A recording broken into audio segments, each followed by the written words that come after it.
El 30 de octubre de 1938 pasó a la historia de Estados Unidos como la noche en la que llegaron los marcianos, uno de los episodios de pánico nacional más remarcables de la historia. Miles de personas aterrorizadas abandonaron sus casas en plena noche, muchas de ellas entraron en pánico e incluso algunas intentaron quitarse la vida.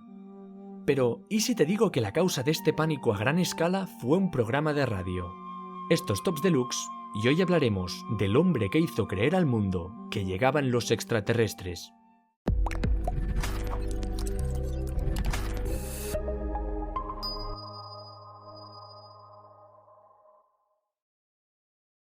Como siempre, empecemos por el principio. Nos encontramos en el otoño de 1938, concretamente en Estados Unidos, donde los medios de comunicación hablaban de la constante amenaza del nazismo que crecía en Europa.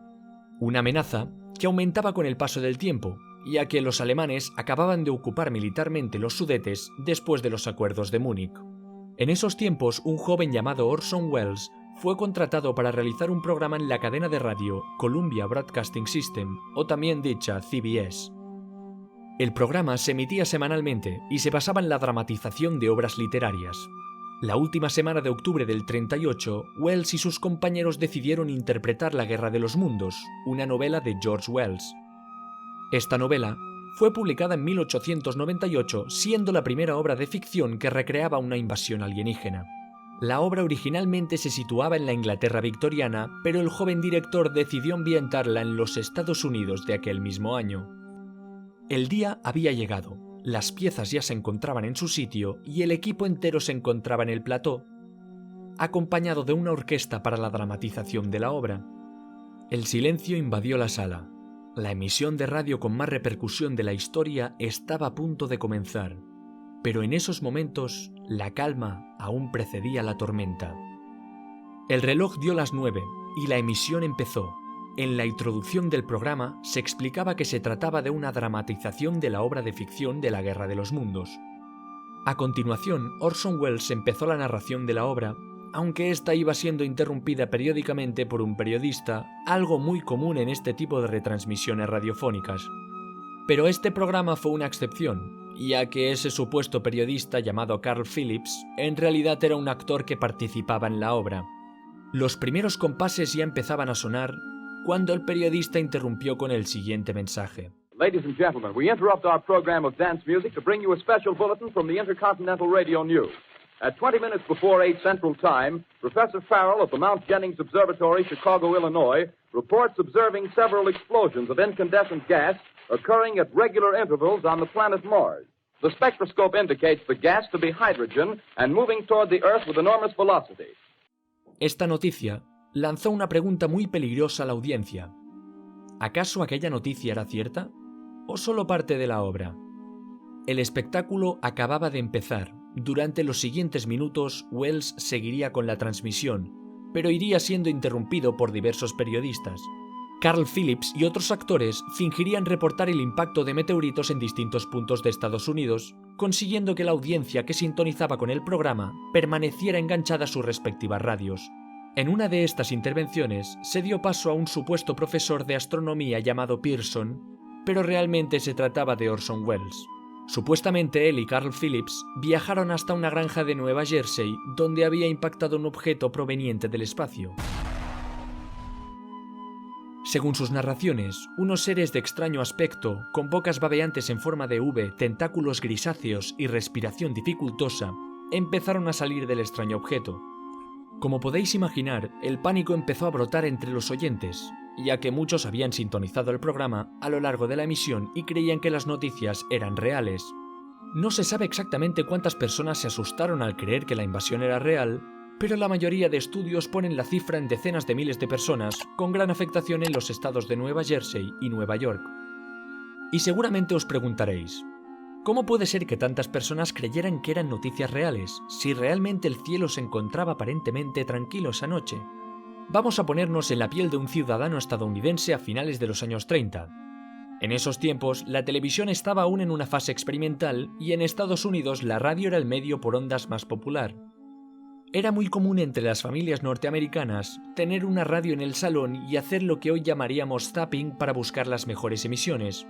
Ahora imaginad que en una de esas emisiones escucháis esto. Citizens of the nation, I shall not try to conceal the gravity of the situation that confronts the country, nor the concern of your government in protecting the lives and property of its people.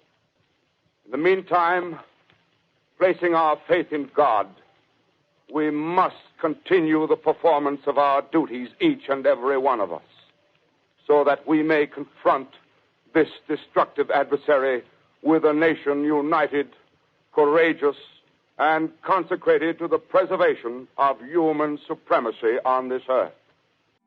Uno de los principales cargos del gobierno de vuestro país sale a anunciar una inminente guerra contra los alienígenas y tu única fuente de información posible es esa radio.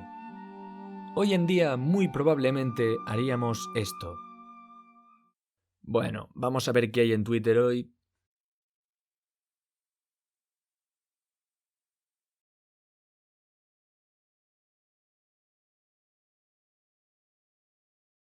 ¿El Ayuntamiento de Oviedo prohíbe mirar y dirigirse a las mujeres por la calle?